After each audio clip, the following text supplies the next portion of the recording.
sa sumbong sa Pangulo. Kailan ho tayo matatapos nito? Baka tapos na po ang administrasyon na ito, itong mga kaso sa flood control, hindi pa natatapos, Undersecretary. Yun po talaga ang magiging sitwasyon natin po. Kasi as of today po, out of the 30,000 flood control projects from 2016 to 2025,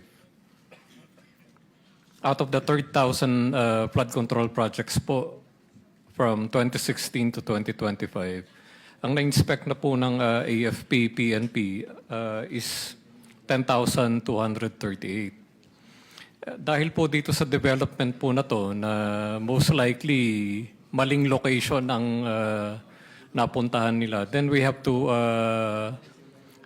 restart over. Dito po sa 10,000 na validate nila, ang dineclare po nilang non-existent ngayon po is 252. So babalikan na naman po natin itong 252 na to or yung mga projects dito na hindi po kasama dyan sa 416.